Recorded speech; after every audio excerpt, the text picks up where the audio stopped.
Welcome to the England Rugby Pod.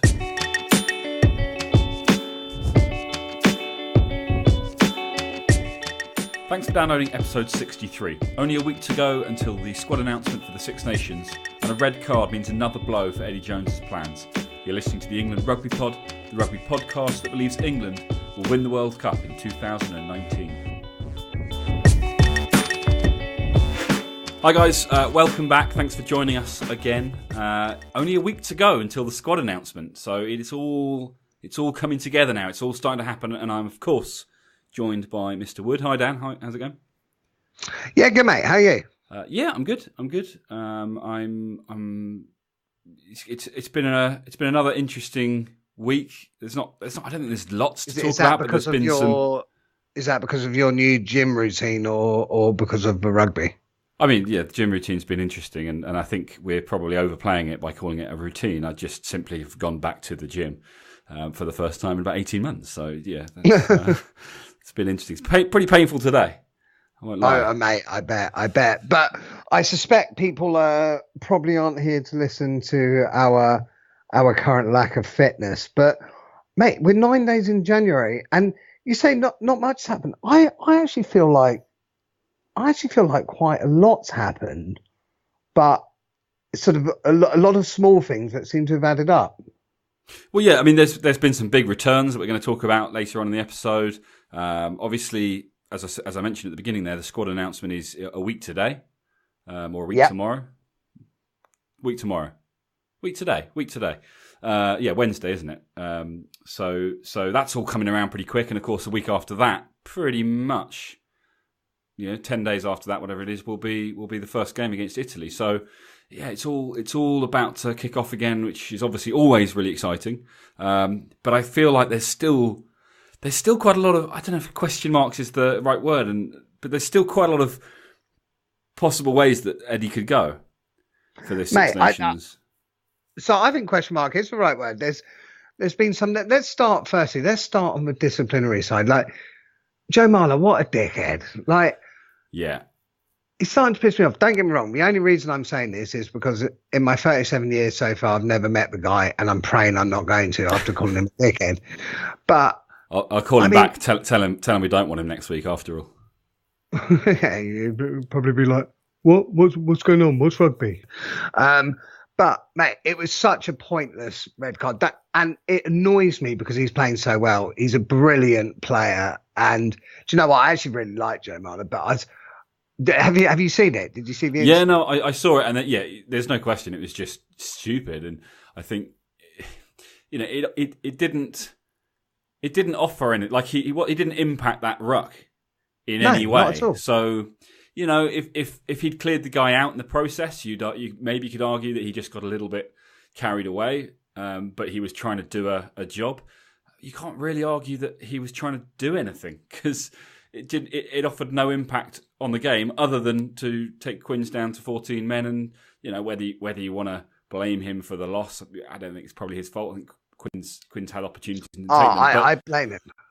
But the fact is it was just a silly error, which you can't afford to be doing, and part of me wants to say, it's good that he's, and we kind of said it last week about players in general, but part of me wants to say, the aggression is something that we want to see from England players, and occasionally they're going to get it wrong, and the ideal scenario is they play right on the edge of the line, but just on the legal side of it. But also, I think there's an argument to say, well, he's one of the senior guys, and he's been around a while now, and the senior guys, there's no excuse for them, getting penalised, whether it's giving away penalties or in the case of a sending off, it's you're really handicapping your own team, and so it's a difficult one because you're right, he's in form at the moment, and it's a massive loss, and yes, he'll be back. Well, actually, I don't know if there's been an announcement on exactly how long his ban is yet, but I think they're in. And I don't quote me on this, but I'm pretty sure the hearings tomorrow. It's the reason it's a loss is because he's such a good player, and he genuinely is, and he adds so much value. But it just pisses and don't get me wrong. Again, look, let's face it, these guys, and this is actually something I wanted to bring up. I am sick of people saying, has the game gone soft? Are you fucking kidding me? These guys are absolute, my favourite word, specimens of men. Like, they're all running at each other at full pelt. They put their bodies week in, week out through hell. And no, the game's not gone soft. You know, the people saying about money, these guys deserve triple what they're getting currently paid. But and I get, like, they have to play on the edge. And, you know, in the heat of things, yes, you lose your temper. And, you know, we've all done it. So be it. And just because you're the best at what you do, it doesn't mean you're not going to lose your temper. But I didn't feel like that's what he did, though. I didn't feel like he lost his temper. I feel like he just, you know, he just brain fart. You know, he just was like, well, you know, don't know what I'm doing. I'm just going to put my head down and charge, and something's going to happen because I'm not quite sure what I'm supposed to be doing right now. So if in doubt, you know, target opposition player and just run red rag to a bull style. And you know, and that's kind of why part of me is like, it's a bit old school and it's aggressive. And you know, Danny Kerr said 20 years, maybe not even 20 years ago, probably a couple of years ago, you know, you'd see 20 of those a game. But the rules have changed. These guys are professionals. They're paid good money, even if you believe that they should be paid 3 times as much. You know, they're paid good money. And one of the key things they need to do is understand the rules and know the rules. And, you know, that means that if the rules have changed and, you know, it's no longer legal to do what you just did, then you need to not do it. And it's not like that's a new thing that's just come in. So I do think, particularly from your senior players, you need guys that can keep cool heads. You know, aggression is great in the right under the right circumstances, and we want it, and that's one of the reasons why we want him. But you know, these are the sorts of errors that you see from guys who are making their kind of first Premiership starts or their first their England debuts, and they're a bit overzealous, and they kind of, you know, make silly errors because they're desperately trying to show everyone that they deserve to be there. It's not what you expect from your kind of your stalwarts. You know, this is a guy who's been the Harlequins captain, albeit it didn't last very long. But mate, I think you're spot on. I think you're spot on, and it's just frustrating. Like you said, there was no point. But one thing I'd say, I think, like 20 years, I still think that's a yellow card sort of 10 years, because it just wasn't. There was no need for it. It was a slightly malicious act. And one of the things I'm getting a bit bored of at the moment is people saying, well, by the letter of the law, that's it. It's like, well, yeah, this is top level rugby. You've got to play by the letter of the law. That's the point of the laws, whether they're right or wrong.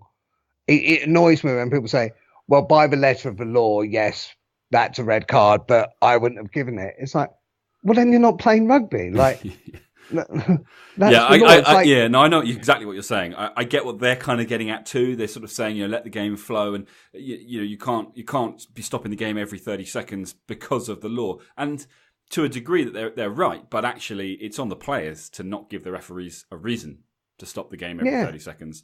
So there are referees who are very good at managing the games and letting certain things go, or in fact, you know, noting an incident and saying, I'm going to keep playing, but I haven't forgotten, I'm coming back to that, rather than immediately blowing the whistle.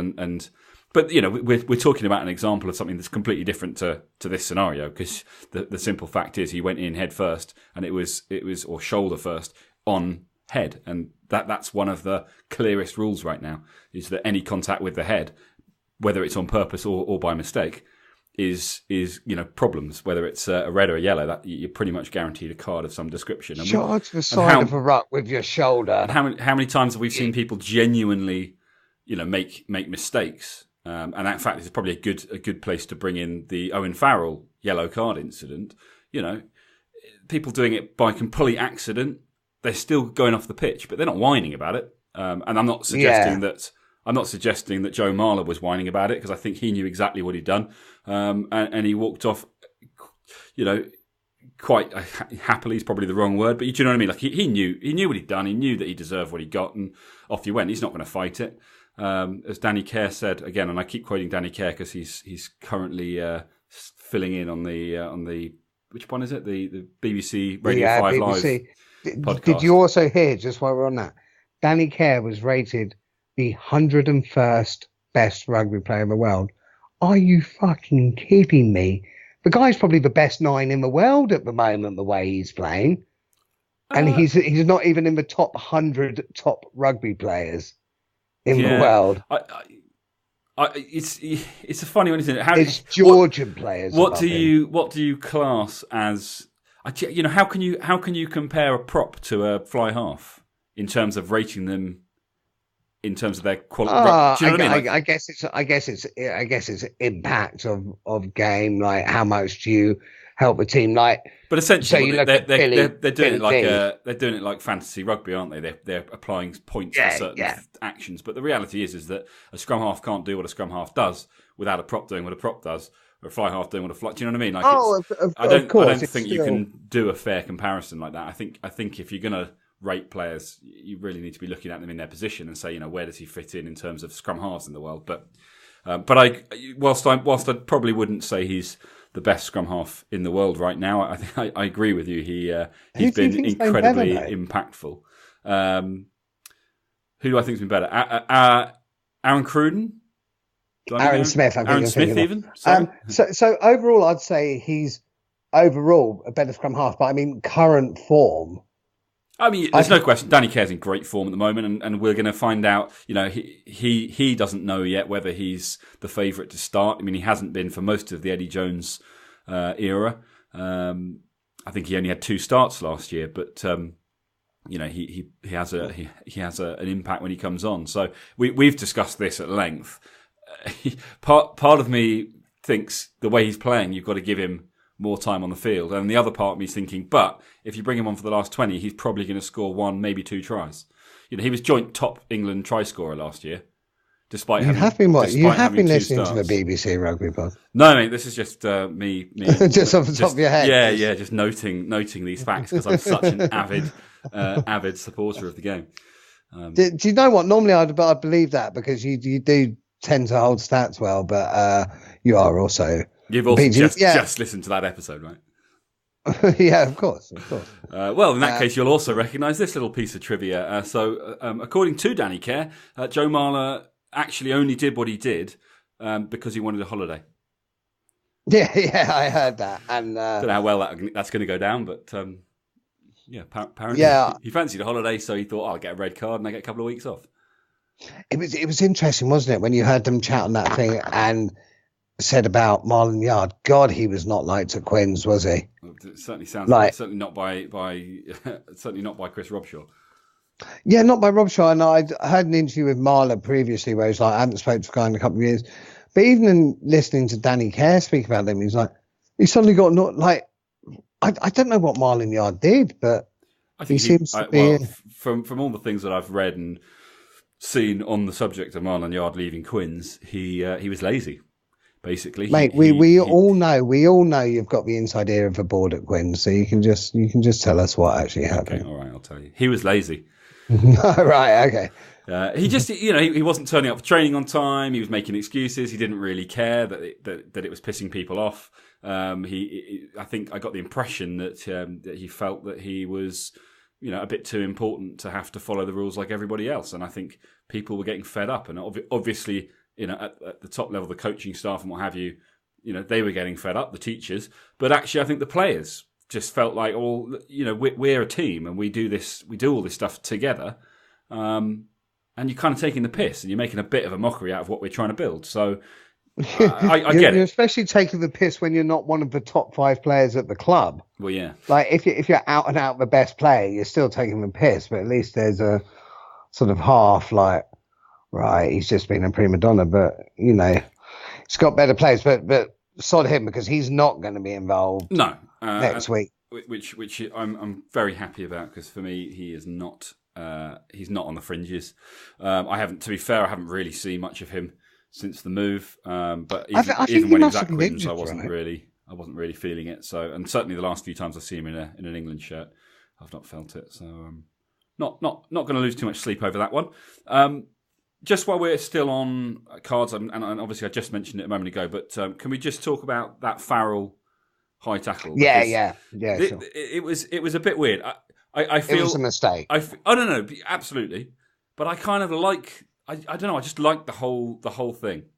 I liked that he did it because it gave us an opportunity to see, an absolute consummate professional. He put in a high tackle. It wasn't even really a high tackle. He kind of went in to make the tackle, realised it wasn't going to happen without going in high, kind of pulled out but a little bit too late, caught the guy with his arm. There was no real contact. Immediately put his hands in the air, knew what was coming. First thing he did was dig the guy out of the ruck and apologise, and they were all cool. Referee gave him the yellow card, and he kind of almost congratulated the referee on making the correct decision and walked off, obviously going to be a little bit annoyed with himself for getting called out and doing it. But just completely happy, the rules are there for a reason. It was what rugby's about, right? Yeah, the rules are there for a reason. It's to protect players, and I broke them. And it was a yellow card. Yeah, absolutely. But I don't know, just his reaction to it, I thought was really good to see. I felt quite agree. proud. I think it was Wayne Barnes, the referee as well, who I think is probably considered currently the top referee in the world, and he is a great referee. I completely agree. The whole scenario was, yes, it was unfortunate. It was just poor timing by Owen Farrell. He owned it. He accepted it. He was, he checked that the player was okay. He took his punishment and went on. But my God, he had a good game, didn't he? He did, yeah. Slightly creaky first 10 minutes or so with the boot, but yeah, he bossed Danny Cipriani and he bossed the game. It's going to be very. You mentioned to me after we'd watched that your thoughts on the England side and his involvement and where he might play. And interestingly, and I'm going to refer back again to Danny Care's comments when Danny Care was talking about the training camp. Yes, and he was talking about the fact that whilst he was paired up with George Ford on one of the two teams as part of the training camp, Owen Farrell was playing 10 on the other one. It's hard to read into that because you don't know if they're playing even teams or if they're playing possibles, probables, or whatever. But it is interesting because I think the fact that Danny Care said it was made very clear to the players not to read anything into which team they were in for the training camp. So. And he said that's kind of always the message that gets sent, but. It's just you would think that someone like an Owen Farrell, if you've got him absolutely inked in at 12, you'd train him at 12, surely.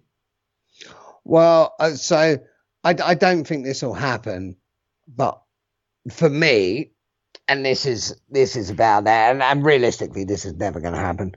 But I would have him at 10.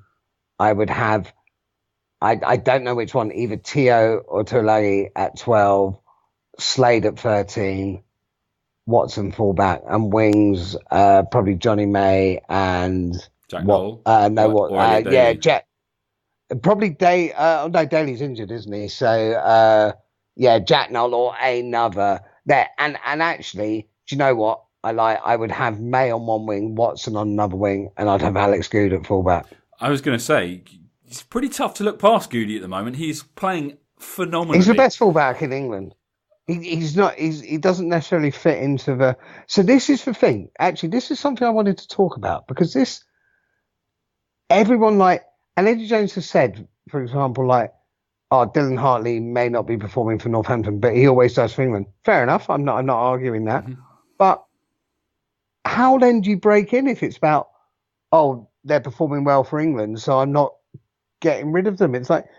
It's hard to know how to break in, but also here's the other thing, because we both have been shouting week in, week out, Don Armand, but how many times in sport have you heard people shouting, this person's brilliant, it's almost a media frenzy.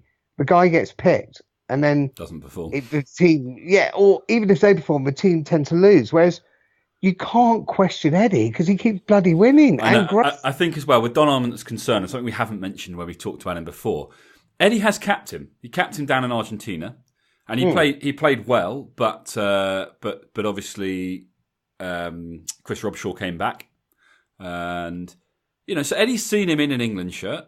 Obviously, he's watching him week in, week out. We talked in the last episode about the stuff that I've read about Eddie Jones saying.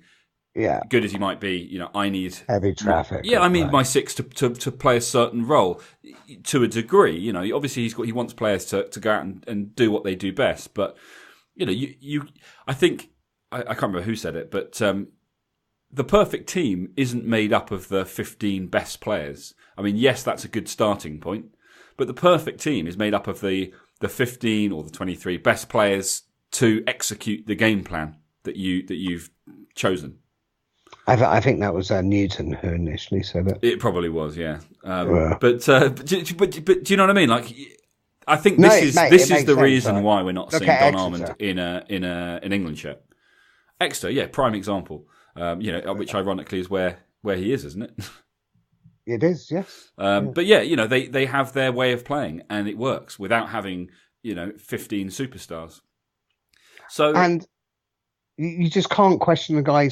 So top coach. Everyone's like, what do you want from a top coach? Results. Eddie Jones has delivered 100%. Yeah, and we're as guilty as anyone.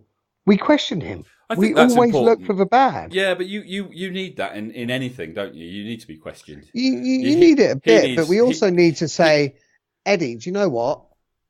Good for you, and we are sorry. We're going to continue to question you. Yeah, but we are sorry. You have proven us wrong 22 out of 23 times or whatever it is. Yeah, but he World Coach of the Year last year. People know that. No, I don't think anyone's really questioning Eddie.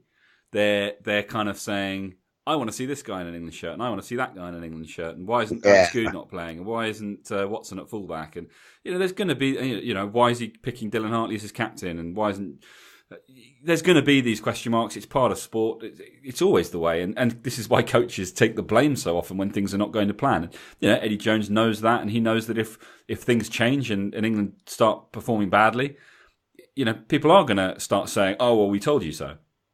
But as long as you say, as long as he's getting the results, we can continue to question him because it makes us feel important and knowledgeable, and he can continue to prove us wrong because I think that's probably something he gets a bit of a kick out of. Well, do you know what? And there is a part of me that wonders, the more that people say Don Armand, or whoever, and he's like, fuck you. I'm sure he's not like that. I'm sure he's more mature than that. I'm just thinking how I'd react. Well, I was going to say, that sounds far more like you, mate. yeah. Pick him. No, I'll pick someone. But you're right. And I think, like you said earlier, like the perfect team or the best team's not necessarily made up of the 15 best players. It's made up of who complements each other, who works. I remember Haskell, this was a couple of years ago when he was on an interview, I can't remember who with, and somebody said, what is the role of the seven? And Haskell said something like, the role of the seven is to do whatever's needed to be done in the back row. So as a back row unit, you make sure everything's covered. Yeah. And it's like, be that, if that player is particularly good at that, you do that, the other player. And I was like, yeah, that's like, it's such a simple thing, but it's so true. It's like, well, this is why sixes and sevens, the definitions are kind of blurring a little bit. We're not seeing out and out sixes and out sevens so much because the game's changing, and also these guys can do more than one thing. They're learning to multitask. But you're right, and you need to be able to adjust. And this is why we all want Billy to start, and he will, and he's amazing. But if he's not available, as he hasn't been for some time over the last couple of years, and you have someone else stepping into that spot, for example, Nathan Hughes is probably a bit more of a like for like. But if Sam Simmons, needs to come in, because of course Nathan Hughes is currently injured, he's a very different player. He's a very different number 8, and so he's playing well, isn't he? He's playing brilliantly, well. but then you need something different from your 6 and your 7. So I don't think it's as straightforward as saying we need a 6, we need a 7, we need an 8, and that's because they're all different, and they all need to be flexible. Because if they're not flexible, then the team is constantly changing.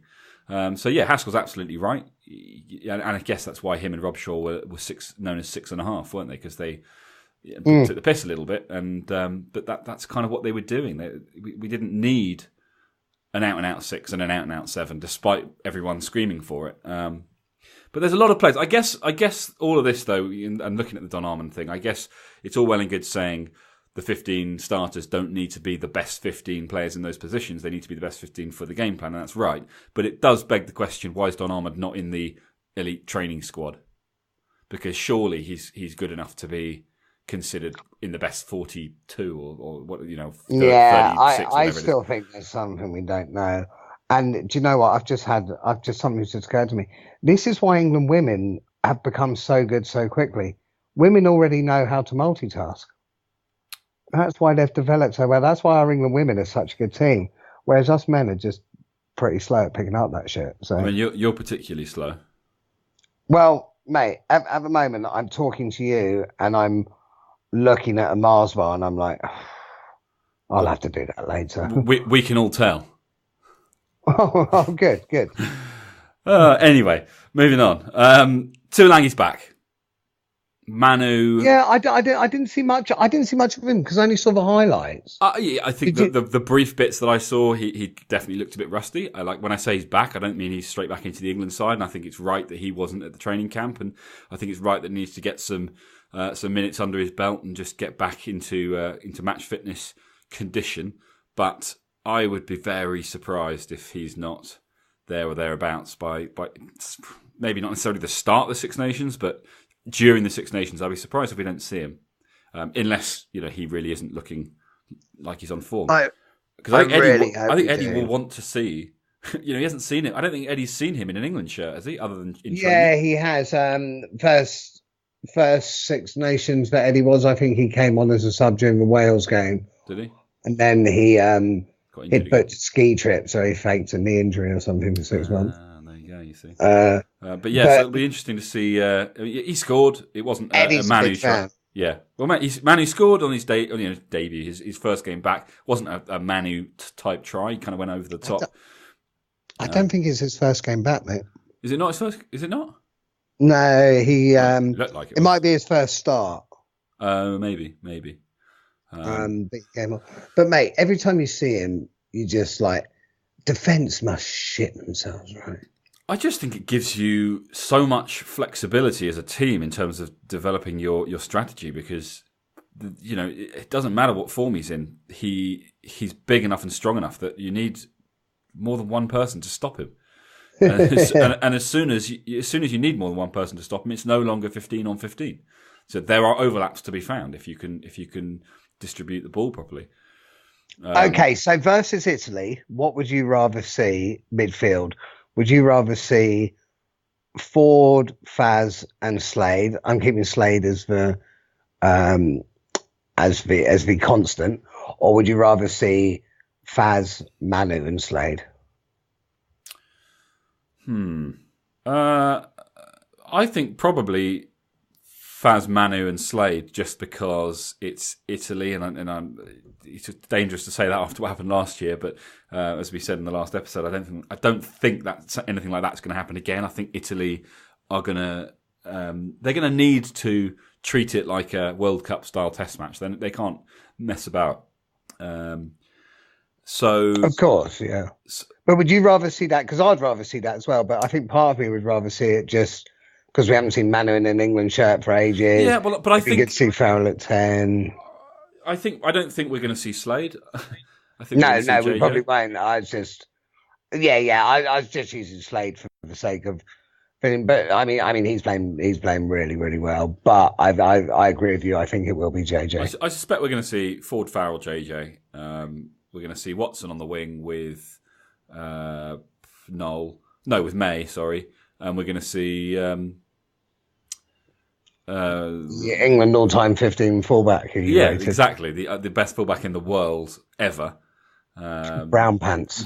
Mike Brown, fullback. I think that's what we probably will see. But no, it's not what I want to see. I think Watson, he's playing week in, week out fullback. I think he needs to be playing fullback. He's the new breed. So, or as you said, Goose. I know there's been chat about Goose, he doesn't fit in, but Watson at fullback is a guy who's a bit of an open playmaker. He's all the things Good is.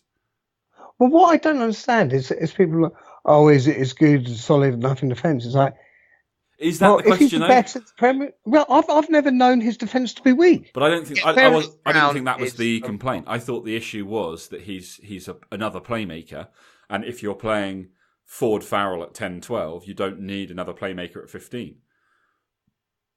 But if you're playing Farrell at 10, I didn't think the issue was necessarily about Good. I thought the issue was Brown was just seen as that absolute rot. I mean, maybe Brown wasn't playing for Quins at the weekend. Is that an injury? Or was he being rested?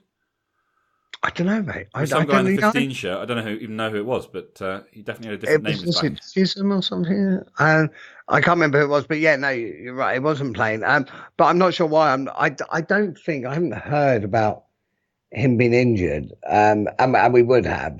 So possibly rest. But don't get me wrong. Look, we give Brown a hard time. One, because he's a bit of a cock, and two, because he had such an immense few years. But I think we're constantly comparing, like, why have you not recreated that? Whereas we need to see.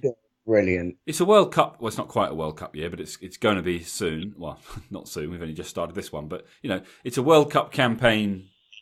Couple of years now, and I think we need to see players who are getting better, not players who are getting worse. So. That's maybe a slightly sweeping statement if you are amazing.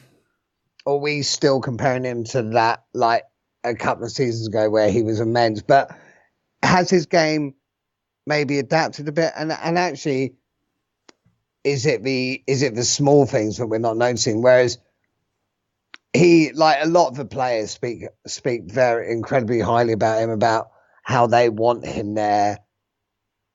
They do. I don't know. For me, he's predictable. He's lost pace. Mate, I'm with you. I'm with you. I'm not. He's solid in defence, and he's good under the high ball. But I still think Watson's better. But they're both very good under the high ball. He's got a good boot on him. There's lots of stuff he does well. Yeah, he makes a lot of ground if you look at the statistics. But we've talked about that time and time again. He gets a 50-metre head start every time they kick the ball deep. So you can't read too much into that. Don't forget he mugs off a Welsh in the tunnel when they refuse to come out, which is almost worth a cap in itself. Well, and he got one next game, but we're talking about now. Fair enough. Look, there's lots of good stuff about what he's doing. He's still a good player. He in fairness, he's been involved in this Eddie Jones setup, and as we just mentioned, the results speak for themselves. So yes, there are things about him where we have question marks, but there's plenty of positives as well. I just think you need to. Is he the guy for next year in September, October? I don't know, mate. I don't know, but I think Eddie will start Brown Pants. Yeah, I really do. Well, we'll see. We'll see how things progress. There's clearly a lot of attention on this issue. This is another one with a lot of media attention because there's a lot of jokes.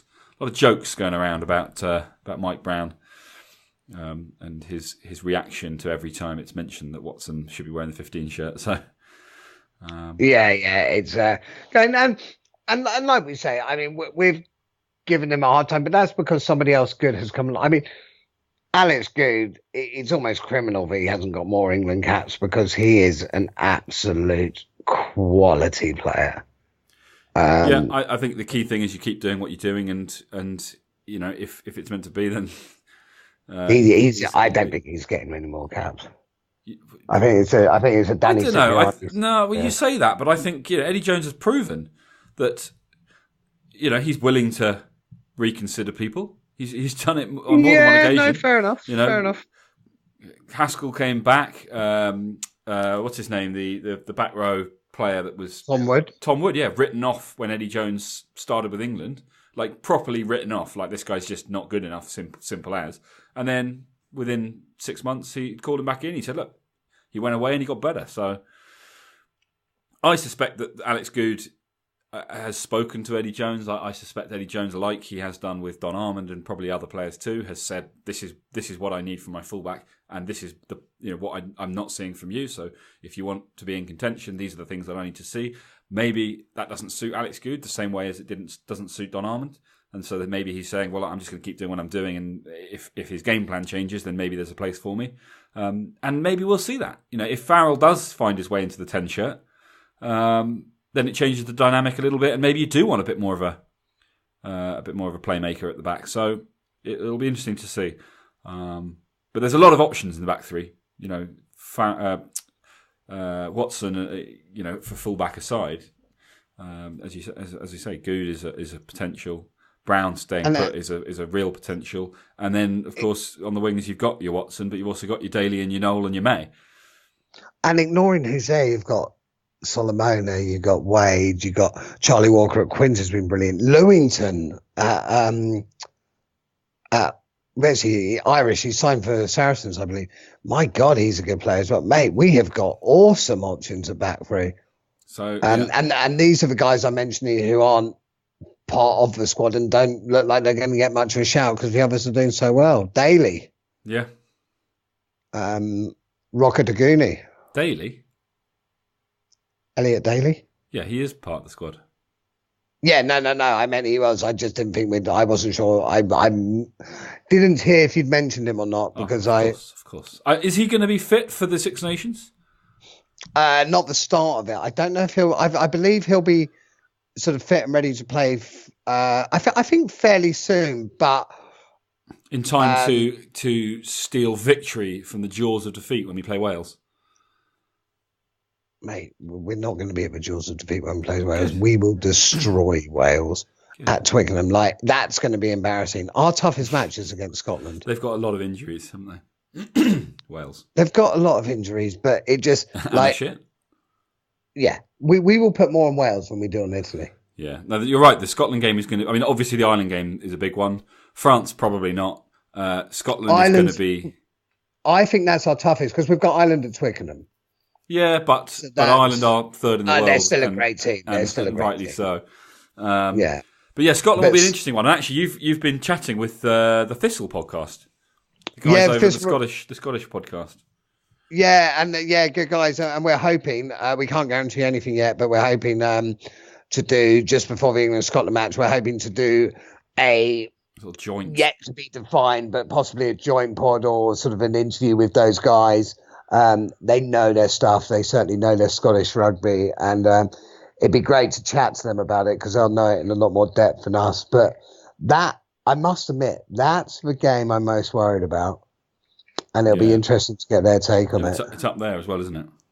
Yeah, it certainly is. It's at Murrayfield. I'm tempted to try and go up purely because I love Edinburgh.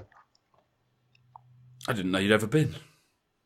Yeah, a few times, mate. Oh, nice. I went on a stag do not that long ago, and when everyone was still in bed, I woke up to do an underground true crime tour, and then when I walked back, everyone's like, "Where the hell have you been?" Oh, a strip club, isn't it? I think I was still wearing my Sherlock Holmes hat and a pipe, but I like my geek shit like that. So you probably shouldn't talk about that on the podcast. People don't need to hear about your weird fetish, especially if it was Coops' stag do. So yeah, exactly. Anyway, okay, so more news. Obviously, we've already covered it a little bit, but Billy and Maro both back, both looking like they hadn't been anywhere. Oh, so I thought Maro looked a bit tired. No, I mean, he didn't stand out as he didn't look like a Superman, but he just went in, did a job, and certainly didn't look to me like he'd come back from injury. I thought he looked sharp. But Billy looked like he'd been in a time machine, taken 5 years off him, off his age, and has somehow become a better player. He just that moment when he got the ball out wide and he kind of stopped, and you could see that kind of realization in the faces of the guys that he was up against when they thought, "Hang on, he's lined us up here." And that really was a red rag to a bull scenario because he literally targeted the gap and then put on the afterburners and just broke through them. It was pretty awesome to see, actually. And he's better than Reid. Yeah, I'm sorry. I know that's a big call. I know he's been injured a lot, but he is. We happily said he was the best number 8 in the world, and I think he is. Hey, if you put them against each other today, Reid probably has the edge on him through match fitness and everything else. As Billy said after the game. I don't think he does. Billy said after the game, in his own words, "Yeah, I had to beg them to take me off because I shouldn't say this, but I was knackered at 60 minutes." I'm not bloody surprised of the amount of work he did.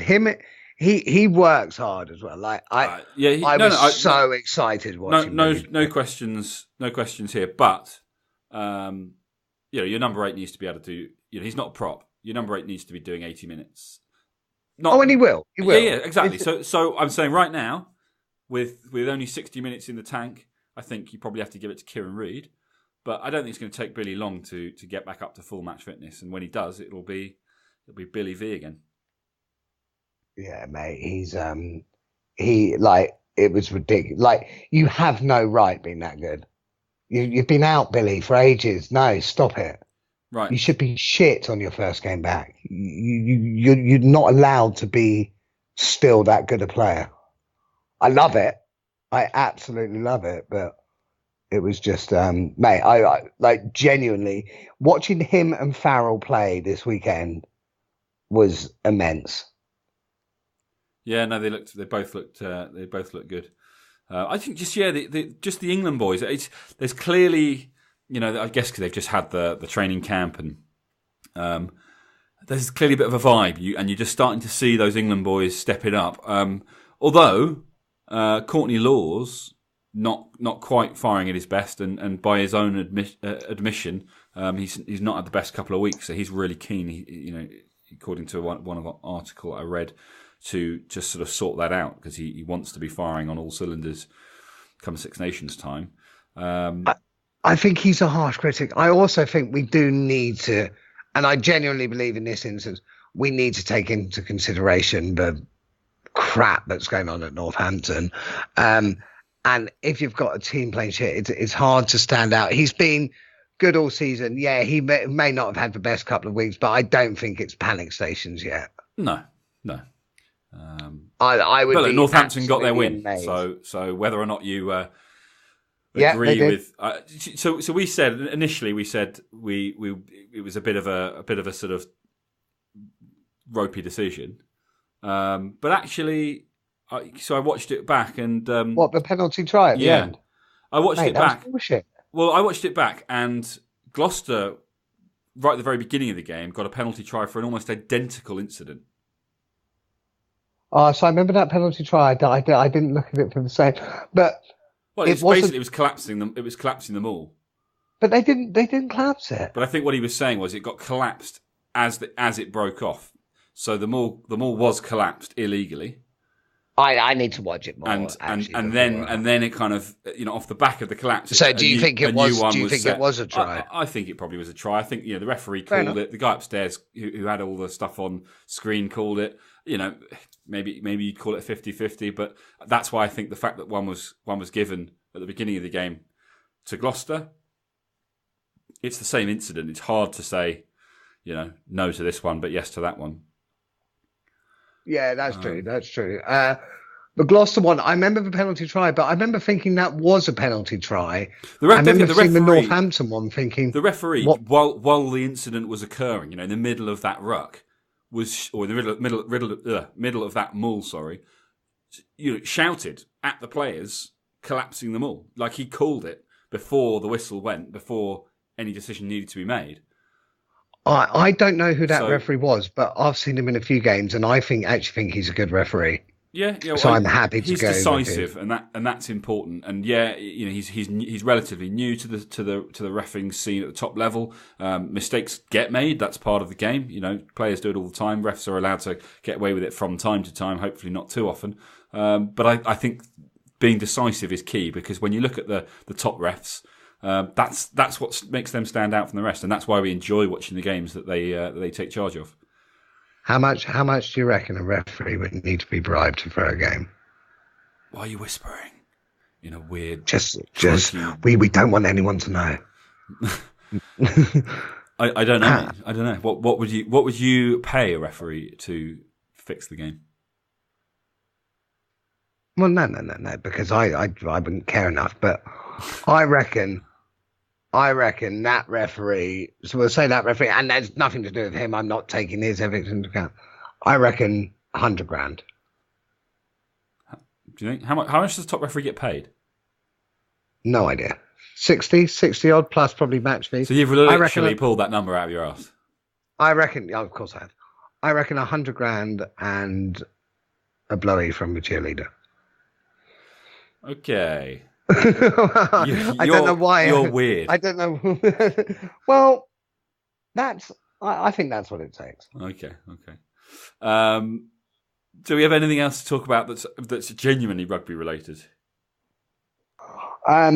What else? What else did I want to talk about? There was something else which has now escaped me because I'm thinking of cheerleaders. But so the squad next week. What did I want to talk about, mate? There was something. It was obviously really important. Yeah, exactly. It can't be. It can't be hugely important. But it's no. Look, I'm looking forward to the squad next week. Like I say, I mean, there's not enough time sort of post Brighton, but I think other people put their hand up. I think we've got a good idea of what the squad will look like.